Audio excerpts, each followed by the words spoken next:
The U.S. Vice President JD Vance has launched a scathing attack on Western allies in Europe as he gave a speech at the Munich Security Conference in Germany. The leader was expected to address possible talks to end Russia's invasion of Ukraine, and instead he accused European leaders of suppressing free speech and questioned whether current European values are worth defending. The threat that I worry the most about vis-a-vis Europe is not Russia, it's not China, it's not any other external actor.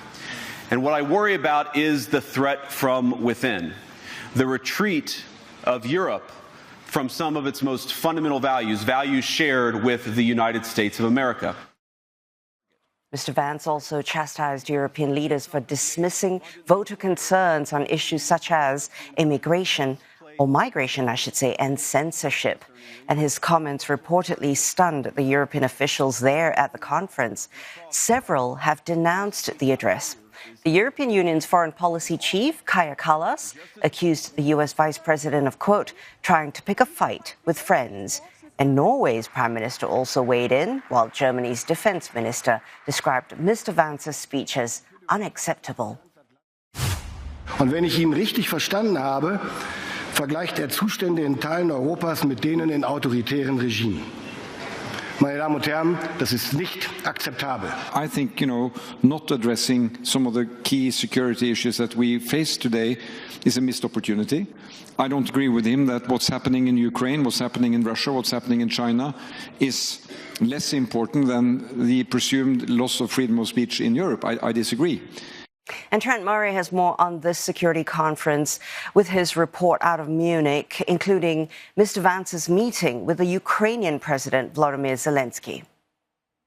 Well, European leaders here at the Munich Security Conference certainly were bracing for some strong language from US Vice President JD Vance. They were acutely aware that with the new Trump administration comes a different outlook when it comes to the transatlantic alliance. What they were not expecting, though, was the direction of travel the Vice President took with his speech. Traditionally, the Munich Security Conference focuses on external threats and global defence, but the Vice President in many ways took aim at some of those European leaders, saying some of the greatest threats facing Europe are within. He cited issues like tech censorship, as he described it, as well as illegal immigration. At times you could have heard a pin drop in the room from some of those Europeans. There was genuine surprise at some of those comments. What no democracy, American, German, or European, will survive is telling millions of voters that their thoughts and concerns, their aspirations, their pleas for relief are invalid or unworthy of even being considered. Democracy rests on the sacred principle that the voice of the people matters. And speaking up and expressing opinions isn't election interference.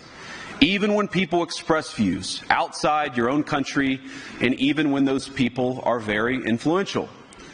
And trust me, I say this with all humor, if American democracy can survive 10 years of Greta Thunberg scolding, you guys can survive a few months of Elon Musk. Another major speech which was closely watched here was one from the Minister of Foreign Affairs for China, Wang Yi. He spoke about Beijing's perspective when it comes to an ever-increasingly multipolar world, one in which there are many powers, big and small, working together for diplomatic solutions to global problems. Let's have a listen to the Foreign Minister.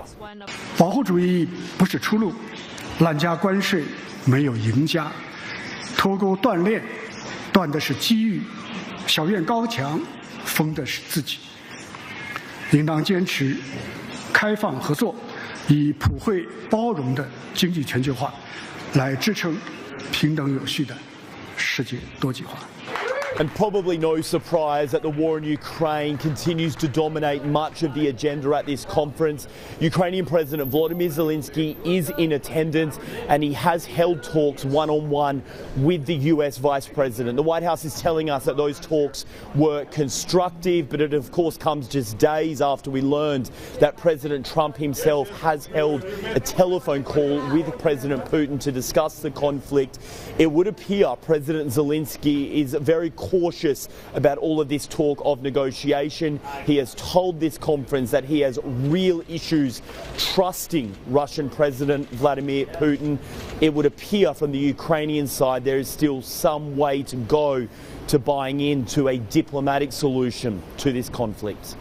Trent Murray, CNA in Munich.